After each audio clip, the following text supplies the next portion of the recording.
Bueno, buenos días. Vamos a hablar hoy sobre el tema de nistagmus. Lo resumí un poco porque es un tema muy largo.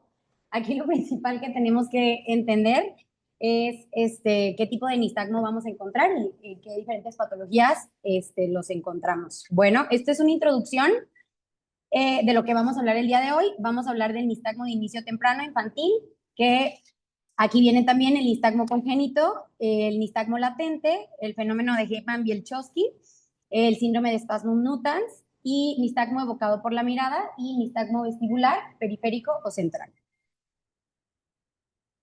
Ok. La palabra nistagmo viene de una palabra, de un vocabulario griego llamado nistagmus o nistein, el cual significa cabeceo, somnolencia o dormitar. ¿Qué es el nistagmo? El nistagmo es una oscilación rítmica e involuntaria de uno o ambos ojos en el que se produce una deriva de la fijación y un movimiento de refijación. Es un movimiento en vaivén. ¿Ok? Este tipo de enfermedad tiene una incidencia en una población general en de 1 en 1000.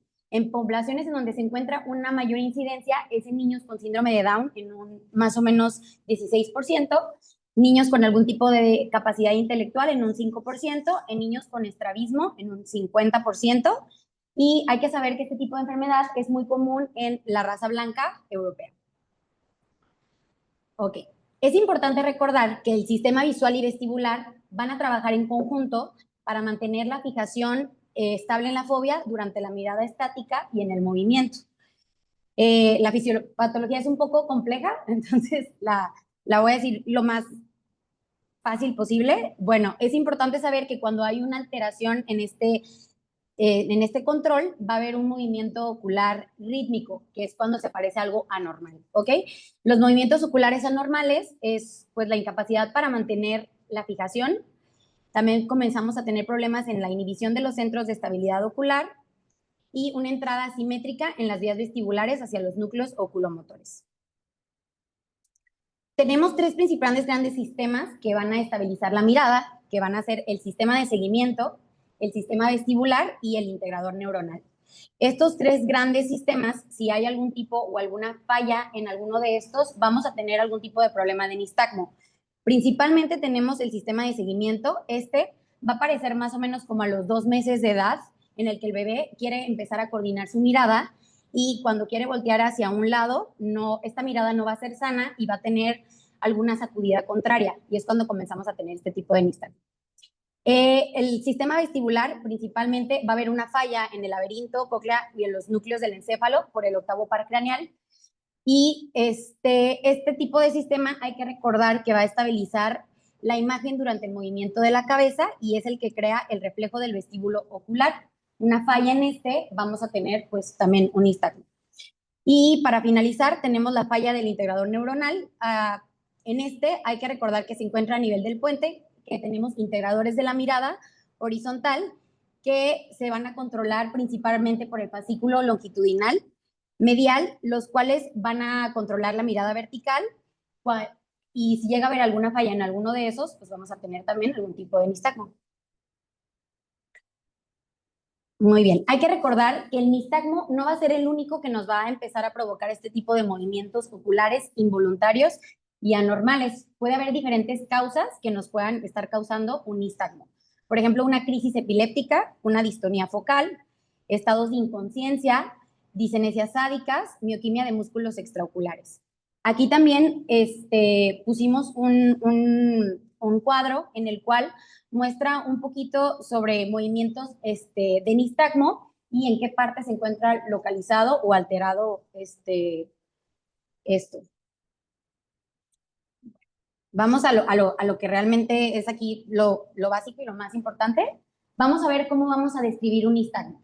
Tenemos que describir un nistagmo según las fases, la dirección, la posición de la mirada, la intensidad, el plano de oscilación y la conjugación. Vamos a explicar cada uno de ellos, ¿ok? Muy bien, vamos a iniciar por las fases. Usualmente va a haber dos tipos de fase, una fase lenta y una fase rápida. El pendular, nada más va a consistir con fases lentas. Es un movimiento igual hacia ambos lados. En no se va a hablar de fase, solamente de la fase lenta, y no se habla de dirección, porque siempre va hacia la misma dirección. Es una misma velocidad y hay que recordar que este tipo de nistagmo pendular se puede llegar a convertir en un nistagmo en sacudida. Usualmente se expresa o se dibuja, se describe, así como se ve en esta flechita, porque siempre va a ser con la misma velocidad, ¿sale? En sacudida, va a constar por fases rápidas y por fases lentas, ¿ok? Es muy importante que la flecha se va a dirigir hacia la dirección en donde se encuentra el nistagmo. Por eso se describe así como se ve en esa parte. Que el primero, pues, es un nistagmo sin tanta intensidad y por eso la flecha azul se ve con un poquito más intensidad, ¿ok? Vamos a pasar a lo segundo de cómo podemos describir un nistagmo, que es en dirección. Como comenté previamente, el único que va a mostrar la dirección va a ser un nistagmo solamente en sacudida. Hay que recordar que también el nistagmo en sacudida se llama en jerk o en rebote, que es el mismo, ¿ok? Usualmente la dirección se va a poner siempre en la fase más rápida en donde se encuentra el nistagmo. Es en donde vamos a poner que va esa dirección, ¿ok? Vamos a describirlo también con la posición de la mirada. Es importante saber si nosotros encontramos el nistagmo en posición primaria o no, para saber un poquito más hacia dónde nos vamos dirigidos, ¿no? O qué desencadena el tipo de nistagmo. ¿Ok? Vamos también a hablar un poquito sobre la intensidad, es decir, es la onda del nistagmo que comenzamos a tener o la amplitud o la extensión del movimiento del nistagmo. ¿Ok? La intensidad también se va a dar principalmente por la amplitud y la frecuencia en la que tenemos el nistagmo. Es importante saber que la amplitud y la frecuencia pueden ser casi que no sean imperceptibles a la biomicroscopía, y es importante aquí saber la ley de Alexander, ¿ok? La ley de Alexander, ¿qué es? Esta nos habla de que el nistagmo aumenta su amplitud y su frecuencia al mirar en dirección a la fase rápida.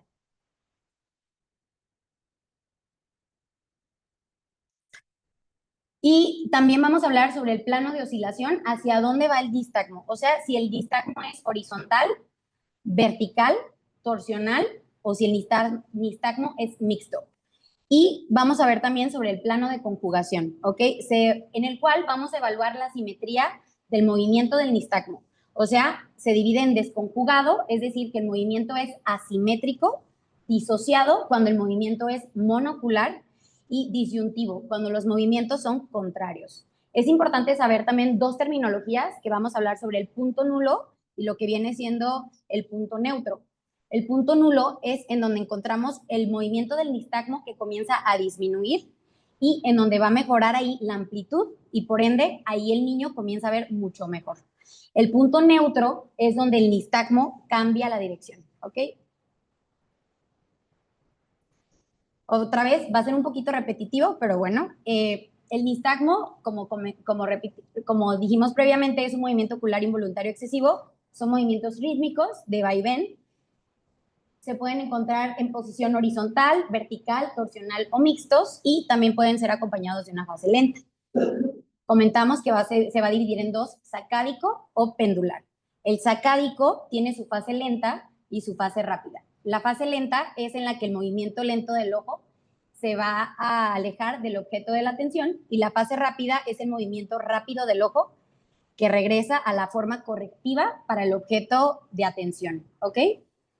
Y el pendular, como comentamos, solamente va a ser pura fase lenta, no hay fase rápida. Ahorita vamos a poner unos videos, ¿vale? El nistagmo sacádico, como consta de las dos fases, la fase rápida indica la dirección, que es lo que comentamos, y la fase lenta indica la patología de este tipo de nistagmo.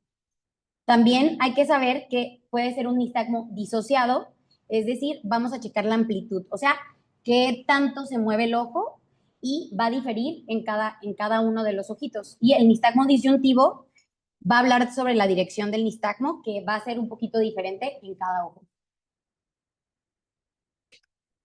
Existe otro tipo de movimiento anormal que va a interrumpir la fijación, que es un movimiento sacádico anormal. Como no tienen fase lenta, no llegan a ser nistagmo. Entonces, estos sí llegan a existir, pero pues no cumplen los requisitos para que sea un nistagmo. Aquí tenemos dos ejemplos de un nistagmo pendular y un nistagmo en sacudida.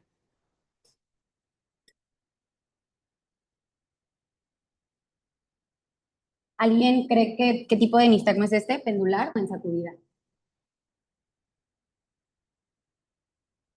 Este es un nistagmo pendular, solamente tiene fases lentas, siempre el movimiento es en una misma velocidad. Y este es un nistagmo en sacudida, con sus fases lentas y fases rápidas. Aquí se ve cómo se ve el movimiento muy diferente al anterior.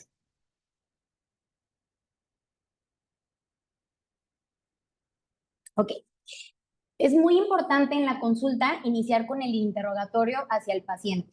¿Ok? Una de las cosas que nos puede llegar a diferenciar de un nistagmo congénito o adquirido es la oscilopsia. ¿Ok? La oscilopsia, como ya sabemos, es la sensación de movimiento ambiental, o sea, la persona siente que todo su entorno se está moviendo a pesar de que esté inmóvil, ¿sale? Entonces, en un nistagmo adquirido sí va a haber oscilopsia, en un nistagmo congénito o de inicio temprano no existe la oscilopsia. ¿Ok? El nistagmo en posición primaria de la mirada puede disminuir la agudeza visual. También desde ahí, como comentamos, es importante saberlo, porque si no, esto ya se puede derivar a otro tipo de nistagmo. ¿Ok? Se le debe de preguntar al paciente hacer mucho hincapié en síntomas y signos neurológicos como vértigo, ataxia, debilidad motora o sensorial, ¿sale? Antecedentes cerebrofamiliares también, que el paciente no tenga ningún movimiento ocular anormal o datos de estrabismo. ¿Ok? En la exploración del paciente es muy importante realizar un examen de motilidad ocular, evaluar la estabilidad en la posición primaria de la mirada, evaluar en posiciones cardinales. Es muy importante evaluar si es monocular, si el nistagmo es binocular, si es conjugado, o sea, que los ojos se estén comportando en un movimiento, o sea, de manera similar o que no esté conjugado, el patrón horizontal, vertical, torsional o mixto, si es continuo o si es inducido en alguna posición en específico, checar qué tipo de nistagmo es, si es acádico o si es pendular, y también checar si este tipo de nistagmo va a ser reducido en algún punto nulo, ¿sale?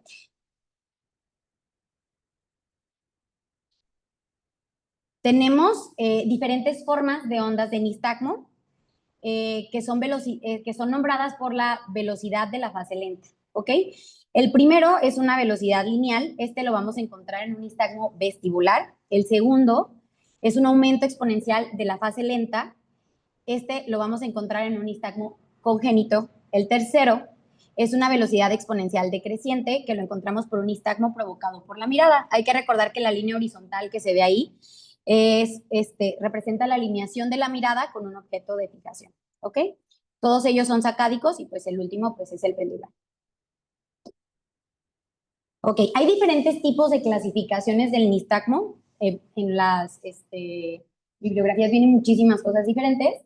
Entonces, vamos a iniciar a partir de esto. El nistagmo infantil es uno que se presenta en menos de 6 meses y el nistagmo adquirido es en más de 6 meses, ¿ok? El nistagmo congénito también se puede dividir en motor congénito o en nistagmo sensorial o en síndrome de nistagmo infantil.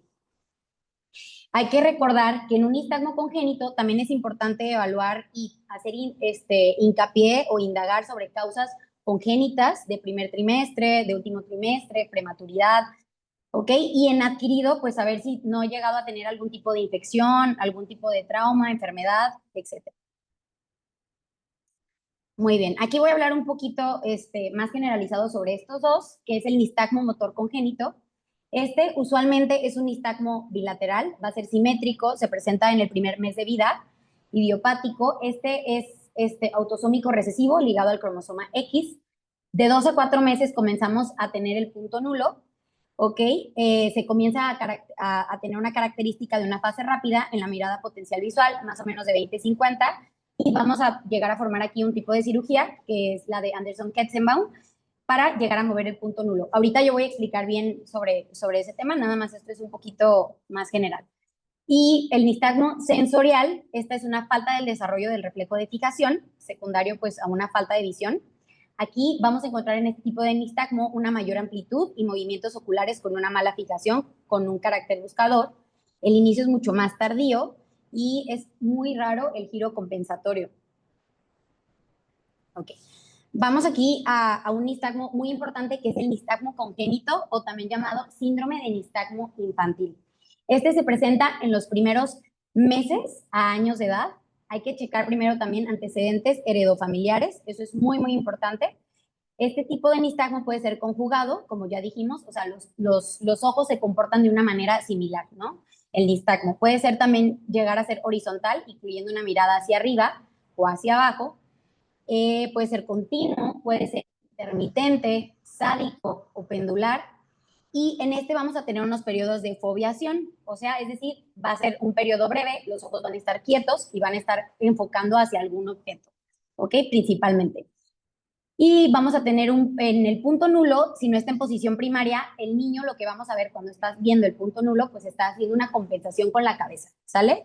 Es importante saber que en este tipo de nistagmo, la atención y la fijación van a amplificar el nistagmo, o sea, se va a hacer notar todavía más este tipo de nistagmo.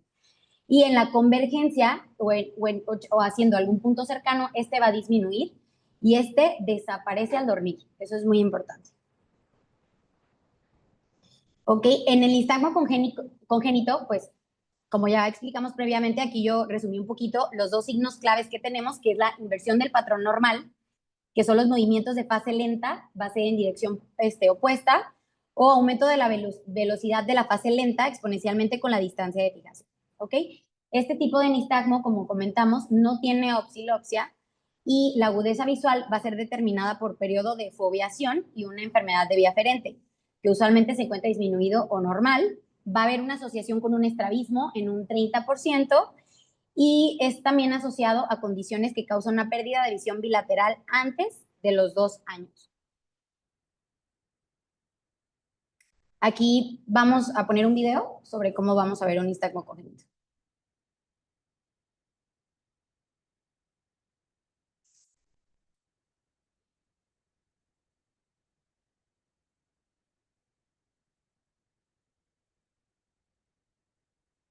Ok, este tipo de nistagmo, este es un niño con albinismo, ok. Hay que recordar que, bueno, en este video vamos a encontrar que a la posición primaria vamos a encontrar un nistagmo pendular. Cuando él comienza a ver hacia los lados, va a ser ya un nistagmo en sacudida o en jerk. Esto es muy común pues en niños con albinismo. Hay que recordar, puede ser conjugado, horizontal, continuo, intermitente, sacádico, pendular, ¿ok?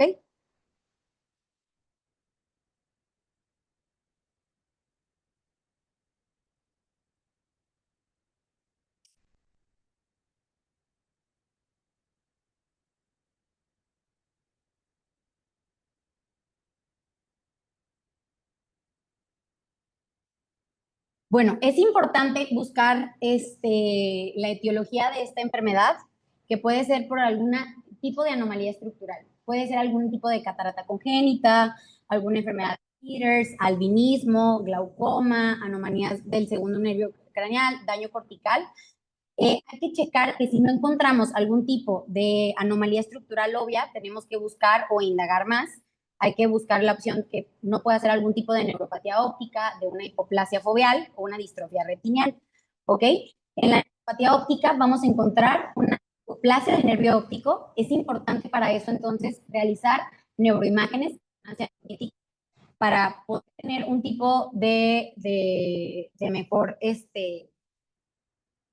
tratamiento y poder ver de dónde viene este tipo de enfermedad, ¿no? En neuroimagen hay que checar también que no haya ningún tipo de hidrocefalia o algún tipo de compresiva.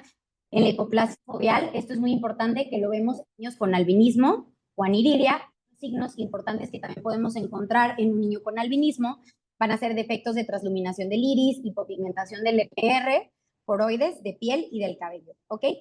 Es importante también saber que un nistagmo congénito sin causa aparente, pues tenemos que pensar principalmente en albinismo, ¿sí? También vamos a tener la distrofia retinial, que podemos encontrar también acromatopsia, amaurosis congénita de Leber. Otros signos importantes que podemos ver en el niño va a ser fotofobia, pupilas paradójicas, alto error en la refracción, en el fondo de ojo, pues palidez en el nervio óptico y también en los vasos. Antecedentes heredofamiliares igual, muy importante, y para realizar o pedir otro tipo de estudios como un electroretinograma también, ¿no? Este tipo de nistagmo viene 40% sin alteración de vías aferentes. Ok, es importante saber que usualmente el principal tipo de tratamiento que vamos a manejar en un nistagmo congénito, pues el inmediato no va a ser cirugía, ¿sale? Eso sí tenemos que tener muy en cuenta. El objetivo aquí en los niños es mejorar la ventana de foliación, o sea, que el niño pueda tener una mejor visión y mejorarle pues todavía muchísimo más su agudeza visual.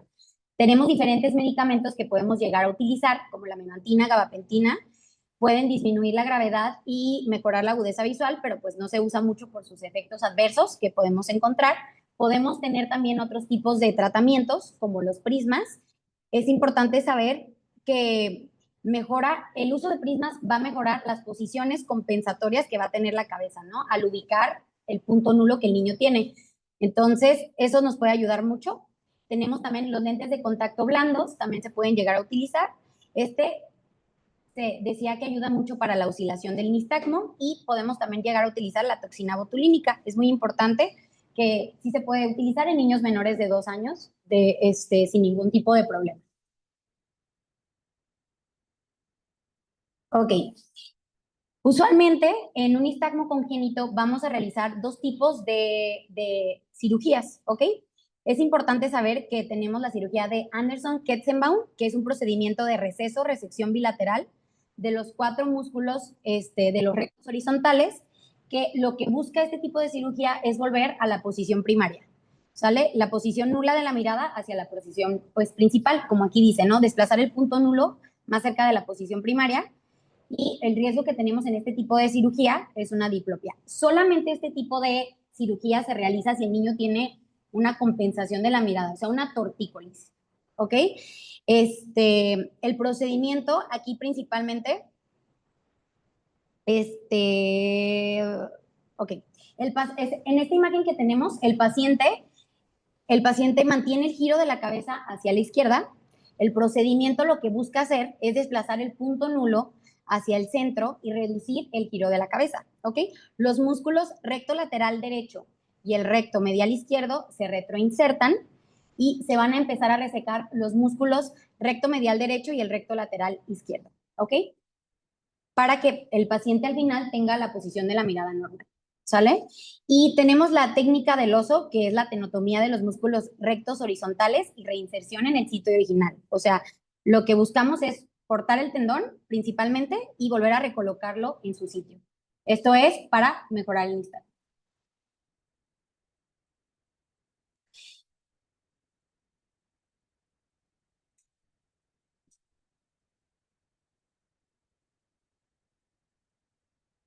Tenemos otro tipo de nistagmo que se llama síndrome de mal desarrollo fusional, o también llamado nistagmo latente, ¿sale? Este tipo de nistagmo es principalmente por una alteración en la binocularidad, ¿ok? Este tipo de nistagmo es mucho más presente a la hora de ocluir un ojito, es cuando vamos a encontrar este tipo de nistagmo, ¿ok? Es un movimiento sacádico horizontal conjugado de una aparición temprana que aumenta con la fijación monocular. Los ojos van a estar estables durante la fusión, pero a la hora, o sea, se va a desarrollar este tipo de nistagmo cuando estamos suprimiendo, o sea, cuando estamos tapando el ojo, por eso se le llama latente, ¿sale? El origen es una interrupción del desarrollo binocular en los primeros 6 meses. Este se acompaña de una desviación, principalmente de una endotropia. Otros puede ser la anisometropía severa, una exotropia infantil, catarata unilateral, opacidad corneal o microftalmos, ¿ok? También este es el que se encuentra muchísimo más asociado pues, al nistagmo, como ahorita a estrabismo, como comentamos previamente. También se ve mucho más asociados en las DVDs y en pacientes que tienen síndrome de Down, ¿ok? Aquí vamos a poner también un video de cómo vamos a encontrar un nistagmo latente.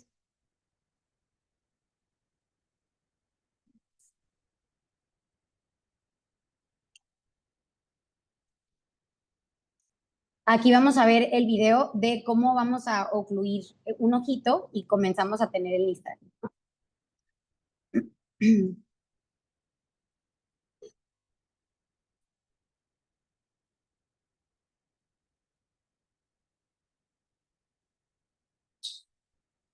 Al ocluirlo, pues se presenta el nistagmo en una fase muchísimo más rápida.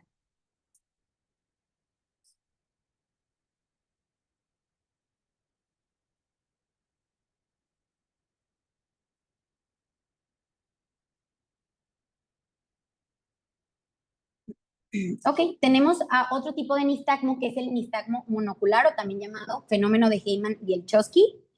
Este significa que es un ojo con una mala visión crónica. Es muy común también en la infancia, pero puede iniciar también en la adultez con una pérdida de la visión muy asimétrica y que puede o no remitir aún si se corrige el problema visual. O sea, pues algún ejemplo como de una catarata densa o así, ¿sale? Las etiologías que podemos encontrar en este tipo de situación va a ser una neuropatía óptica o ambliopía. Este tipo de nistagmo puede ser un nistagmo intermitente, monocular, vertical, lento, pendular, de baja frecuencia y de una amplitud muchísimo más variable, ¿ok? El manejo, pues es importante determinar una causa y llegar a tratarlo, y pues la cirugía de estrabismo puede llegar a mejorar un poquito la apariencia. Es importante aquí saber que en un nistagmo vertical en un lactante con un defecto pupilar aferente relativo y una atrofia de la cabeza del nervio óptico sugiere un tumor, ¿sale? Entonces, por eso es muy importante llegar a realizar neuroimágenes para poder descartar este tipo de situación. Vamos a poner un video de cómo se puede llegar a ver este tipo de nistagmo.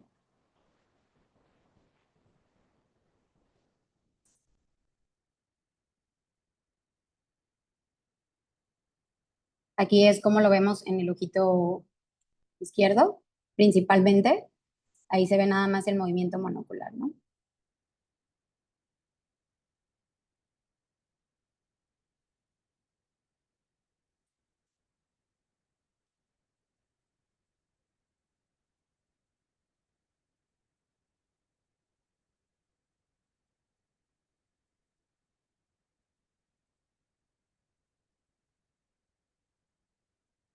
Muy bien.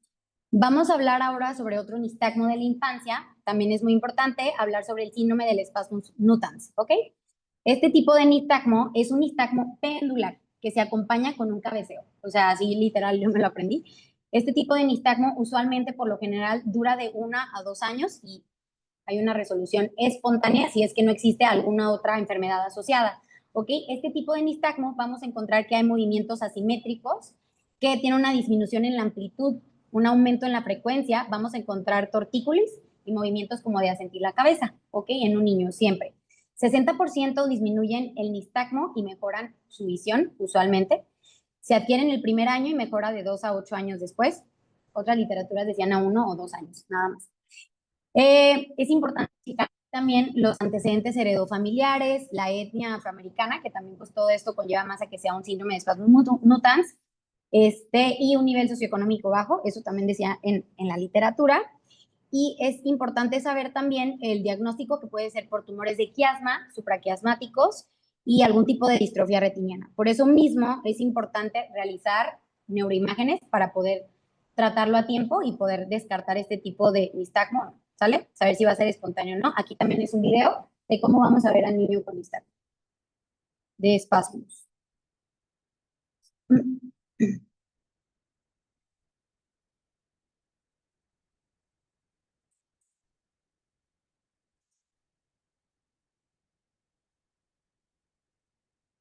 Aquí estamos viendo cómo el niño comienza a tener un poquito de movimiento de tortícolis y cómo empieza a tener como el cabeceo, ¿no? A la hora de querer mirar.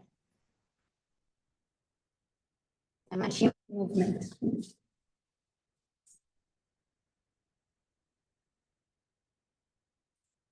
Ok, aquí nada más como un ligero resumen sobre el síndrome de espasmos nutans. Inicio temprano de 6 a 12 meses. La tríada principal, nistagmos, cabeceo y tortícolis. Es de baja amplitud y de alta frecuencia. El nistagmo es mucho más frecuente horizontal, va a ser asimétrico, unilateral y no se asocia a disminución de la agudeza visual y puede llegar a haber una resolución de 1 a 2 años si es que no tiene ningún otro tipo de enfermedad adyacente, ¿verdad? Por eso neuroimagen siempre. Aquí previamente, como habíamos comentado, pues va a haber, aquí es un cuadrito con el resumen de qué medicamentos se pueden utilizar y la cirugía que se va a realizar dependiendo de eso, ¿verdad?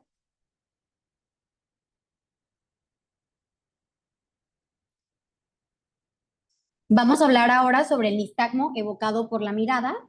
Este usualmente es por una incapacidad de mantener la fijación en una mirada excéntrica, o sea, ocurre cuando se le pide al paciente que mire a la dirección excéntrica, o sea, hacia un lado, y es causado pues por un defecto en el integrador neural, ¿ok? O sea, los ojos regresan a la línea media por las propiedades elásticas de la órbita y se genera una sacudida al regresar al ojo en un punto, o sea, excéntrico hacia el lado, ¿no?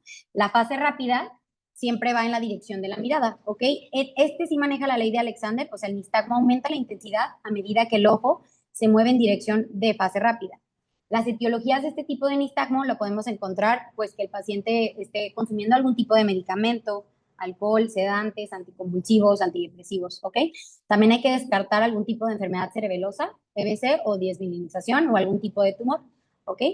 Por eso es tan importante saber también si esto se encuentra en la posición de la primaria inicial o no, y así podemos descartarlo. Así es como vemos el nistagmo evocado por la mirada. Cuando está mirado hacia un lado,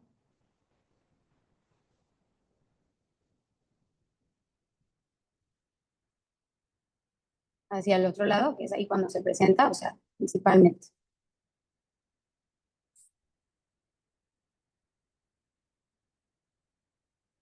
¿Ok?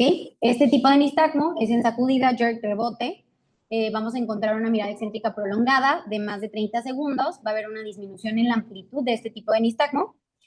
Y al volver a la posición central, encontramos el nistagmo en dirección opuesta. ¿Sale? Hay mecanismos compensatorios del tronco encefálico cerebelo que nos van a indicar algún tipo de enfermedad cerebelosa. Entonces es muy importante por eso también realizar imágenes.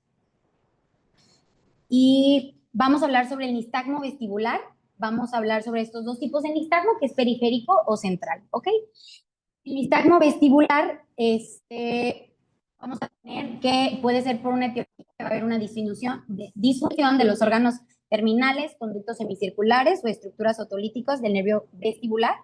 Si tenemos si comenzamos a tener una alteración en los conductos semicirculares horizontales, vamos a encontrar un movimiento sádico que se va a alejar un poquito de la lesión, sacádico, en anterior una mirada hacia arriba y una torsión contralateral, y posterior hacia abajo y una torsión contralateral.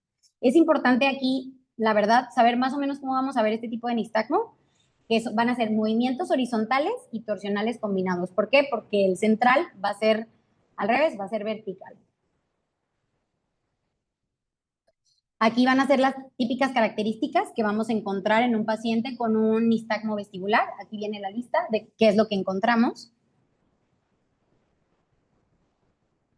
Y ahora, ya casi por finalizar, vamos a hablar sobre el nistagmo vestibular o central, ¿sale? Este involucra las vías con aferencia de conductos semicirculares anteriores, posteriores o ambos. Por lo tanto, es común que este tipo de nistagmo sea aislado, vertical o torsional. El otro, como comentamos, va a ser horizontal. Esos dos, así los vamos a diferenciar. ¿Ok? La amplitud en este tipo de nistagmo va a ser mucho más pequeña y va a ser presente solo fuera de la posición primaria. No vamos a tener ningún tipo de síntoma visual. Este tipo de nistagmo, también central, es un nistagmo también muy común en downbeat, o sea, hacia abajo, ¿sale? Es la forma más común que lo vamos a encontrar. Movimiento sacádico también, hacia abajo, downbeat, como lo dice el nombre. Este también cumple con la ley de Alexander, al mirar hacia abajo va a aumentar. En este vamos a tener también oscilopsia, el paciente presenta esta sintomatología y va a ser asociado a principalmente a una lesión estructural. Por eso es importante realizar algún tipo de imagen. Lo más común es una malformación de Arnold-Chiari, que nos hace un diagnóstico de meningioma, hemangioma o algún tipo de trauma. En este caso, pues ahí hay una imagen de cómo encontramos un apiñamiento de la fosa posterior y herniación de las amígdalas en el foramen magno. El tratamiento en este tipo de nistagmo, pues clonazepam, baclofeno, gabapentina, y tratamiento médico puede ayudar a mejorar o no los síntomas, ¿no? También aquí los prismas pudieran o no llegar a hacerlo, y pues por eso usualmente también este tipo de pacientes se deriva y se manda pues con el especialista, ¿no? Y eso es todo.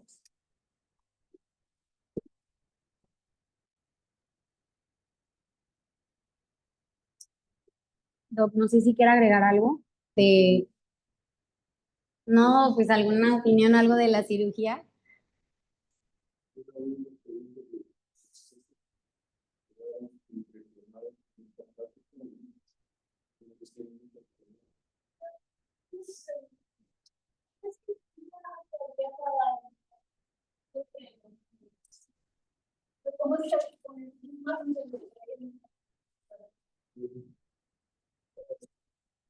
Pues ayuda, o sea, según yo, lo vas a poner, o sea, la base conforme va el nistagmo, ¿no? O sea, acomodas la base ajá, Para jalarlo hacia las bases nulas, ¿no? para que pueda ver mucho mejor, ajá, o sea, como hacer una convergencia y que pueda el paciente ver mejor. Ok.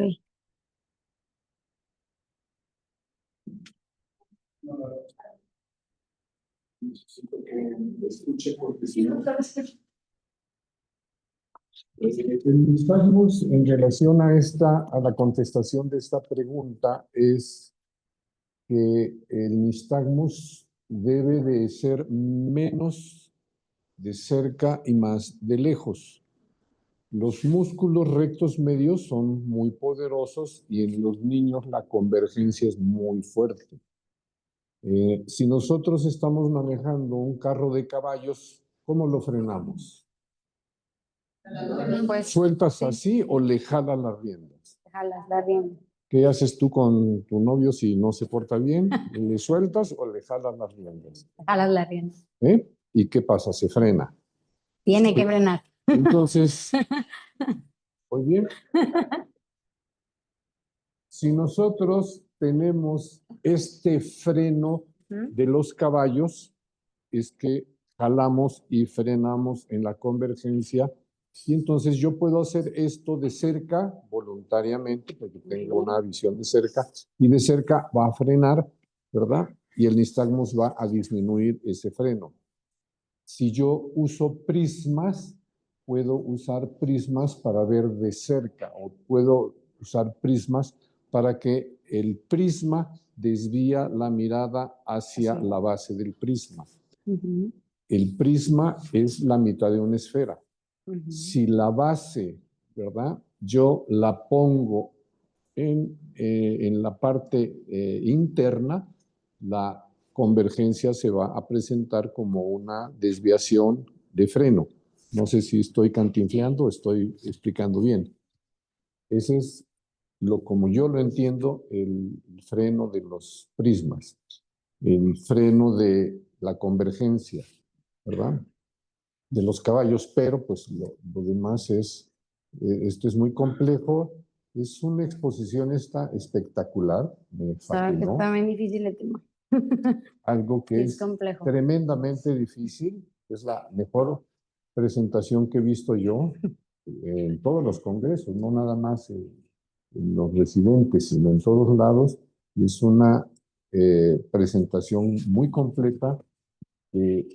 Lo que más me llama la atención es que esta presentación completa, compleja, simplificada, está hecha con una residente de segundo año que va a estudiar esto en oftalmología pediátrica y que imagínense si el de R2 presenta una presentación de estas, ¿cómo va a ser cuando esté 35 o 40 años después como... Yo tengo una duda, o sea, en una endo y en una exo, o sea, en este tipo de pacientes, o sea, haces primeramente una retroinserción y después haces la tenotomía.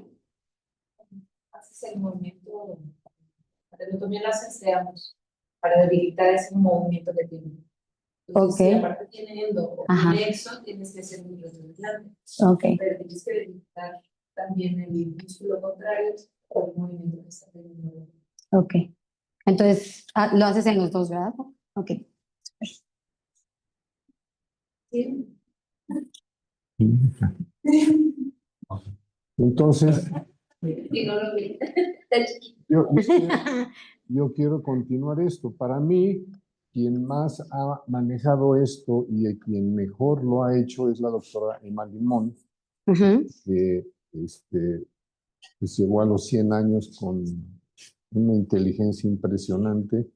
Ella decía en la cirugía de nistagmus, en primer lugar, nunca hacer un reforzamiento, nunca, siempre hacer un debilitamiento. O sea, si quieren hacer una cirugía de, por ejemplo, el Anderson-Kestenbaum, que es para mí la más notoria, cirugía de nistagmus, porque los demás ninguno mejora, ninguno otra cirugía. Hemos hecho retroimplante de 10 milímetros de los 4 rectos horizontales y logramos disminuir un poquito, pero nunca se para, nunca se para. Pero la Anderson-Kestenbaum, ¿la puedes poner? No puse video como de... No, pero donde le estás mencionando. Es esa, doctor. ¿Eh? Es esa. Es esta. Entonces, pero necesito que me la paguen para que se vea. ¿Pueden apagar la luz, pues? Si ven lo que describe ahí, procedimiento de Anderson-Kestenbaum, es un paciente que llega y la mamá dice, doctor, mi niña ve chueco, ve con la cabeza chueca y el problema es que yo estoy haciendo una posición compensadora de la cabeza. Pon tu dedito ahí. Esa posición compensadora de la cabeza, la niña o el niño lo hacen porque es el sitio donde ve mejor, donde se mueve menos. El niño es sabio en todo, por eso nosotros tenemos que saber mucho antes de ver a un niño, porque con solo verlo sabemos qué tiene. Yo veo ese niño y dice, para nosotros, esa es la posición, ¿qué número? La posición 4.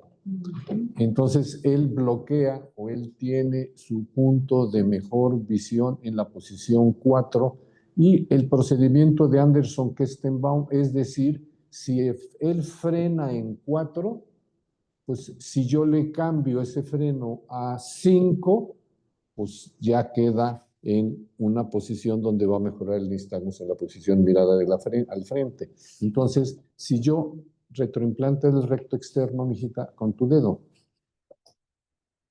No, no, mejor súbelo ahí. Ponlo ahí. No. ¿Aquí? No me quieren que ponga aquí. Sí, no sé si este músculo recto externo está jalando más, este músculo recto medio está jalando más. Si yo retroimplanto este músculo, este ojo se va a ir para el centro. Y si yo retroimplanto este como si fuera una endotropia, se va para acá. Entonces, estos señores dijeron, retroimplanta este, y entonces el punto neutro ya lo vas a dejar enfrente. Entonces, antes se bloqueaba así y ahora la cabeza ya la tiene así porque entonces ya bloquea en la posición 5. Esa es como esta cirugía de Kestenbaum-Anderson es una forma muy sencilla de entenderlo y muy sencilla de componer esa posición compensadora de la cabeza, y ese punto de bloqueo lo hago a donde yo lo voy a usar mejor, que es en la posición primaria de la mirada. Entonces, pues vuelvo a insistir en la plática espectacular porque nos enseña mucho, como para estarlo revise y revise y revise, es una plática muy completa. Y en relación a las cirugías, pues es difícil escoger qué tipo de cirugías hay, porque hay pues tan diversas que ahora se está manejando con toxina botulínica, porque le ponen toxina botulínica hasta la gripa, ¿verdad? Entonces, si tienes gripa o tienes rinitis alérgica, le hacen cirugía de toxina a todo, ¿verdad? Tengo otra duda yo. También leí que pues venía que los inhibidores de la anhidrasa carbónica, No te entiendo tu voz. decía que los inhibidores de la anhidrasa carbónica, como la brinzolamida, podían ayudar mucho a mejorar la amplitud del nistagmo. ¿Qué tanto es cierto eso? ¿Ustedes lo han hecho o no? Ni lo he oído, ni lo he hecho, ni nunca, no me lo imagino por qué, pero pues está abierto, ¿no? Ok. Estamos abiertos a ver qué es. Pero hemos buscado todo, hemos hecho todo, he oído todo. Esto es lo mejor que he oído. Sí, claro. ¿Está? ¿O cuál quiere?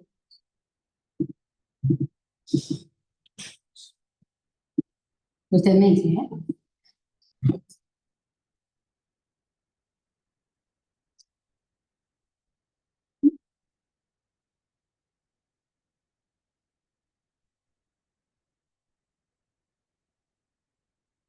Puedes mencionarlo ahí donde dice Kestenbaum, yo le llamo Anderson Kestenbaum, es abajo. Sí.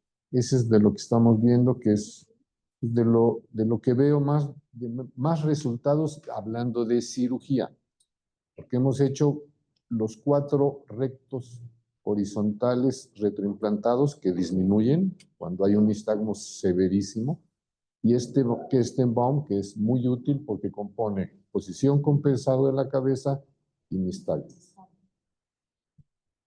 ¿Otra? Me hiciste.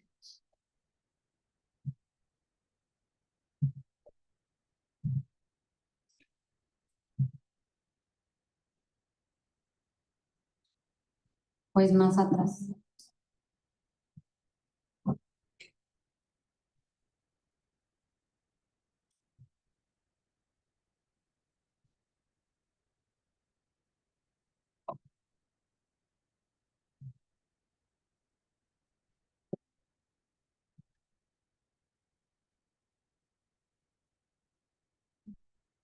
Lo que dice el doctor que pues ha escuchado de todo y ha visto de todo, es como el problema de la energía acá. Pues es que no logramos frenar el nistagmus al 100% con la. Sí, hablamos. No se oye.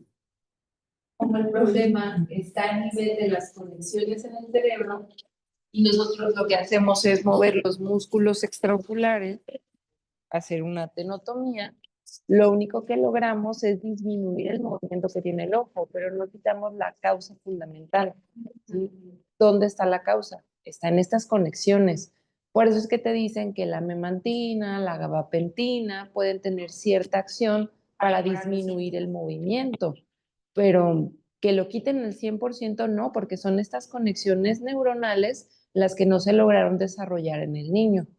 ¿Sí? De ahí que la cirugía tiene un tiempo, por así decirlo, de mejoría y luego otra vez vuelve para atrás. ¿Sí? Entonces mejoras, pero no lo quitas al 100%. Con los medicamentos lo mejoras, pero no lo quitas al 100%. ¿Sabes? Exacto. Así es. Ok. Dale, Soco.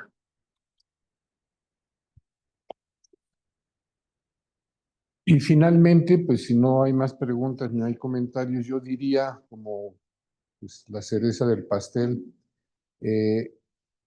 si hay discusión o si hay controversia entre todos los tratamientos habidos y por haber para decir, no, esto es más efectivo, esto es menos efectivo, pues yo diría, pues habrá algunas opciones de tratamiento que logren disminuir, que logren cambiar la posición compensada de la cabeza y logren cambiar el punto nulo, pero quitar el nistagmus, hagan lo que hagan, no se los va a quitar nadie.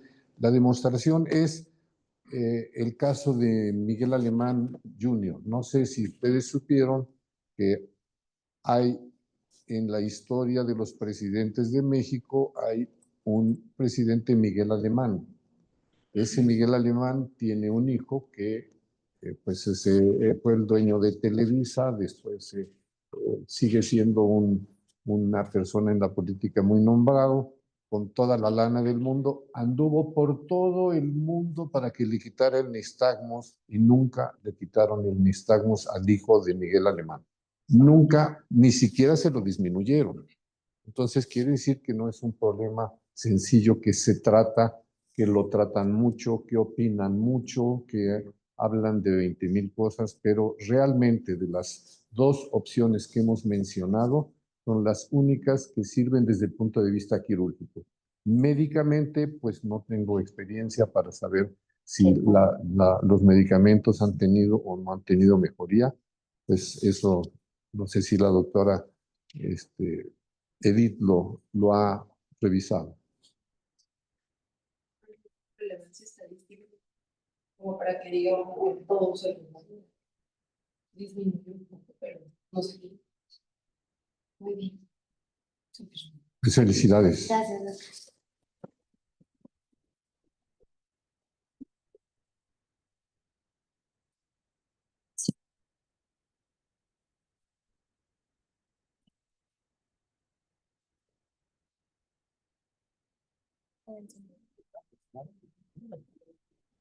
No era